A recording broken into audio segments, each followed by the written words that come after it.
Hello అందరికీ. అందరూ ఎలా ఉన్నారు? మేమైతే చాలా బాగున్నాం. ఆషాఢ మాసం కదా! అందుకే ఇవాళ గోరింటాకు పెట్టుకున్నాము. దానికి తోడు ఇవాళ సండే.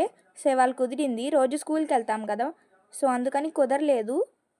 గోరింటాకు ఎర్రగా, అందంగా పండాలంటే దాంట్లో వక్క, చింతపండు, ఇంకా పంచదార, పెరుగు వేయాలి. ఈసారి అట్లానే వేశాము. సో, చాలా నీట్‌గా ఉంది. చాలా అందంగా ఉంది. దాంతో పాటు లెమన్ జ్యూస్ కూడా కొంచెం వెయ్యాలి. అన్నీ వెయ్యాలని రూల్ ఏమీ లేదు. కానీ మన దగ్గర అవైలబుల్‌లో ఉన్నవి మనం వేసుకోవచ్చు. సో, కర్డ్, షుగర్ ఇవన్నీ మన దగ్గరే ఉంటాయి.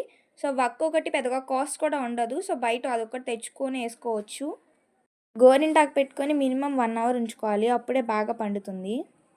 కడిగేసుకున్నాక ఒక 1 ఆర్ 2 డ్రాప్స్ కొబ్బరి నూనె వేసుకొని రబ్ చేసుకోవాలి. అప్పుడే ఎక్కువ రోజులు ఉంటుంది. ఇంకా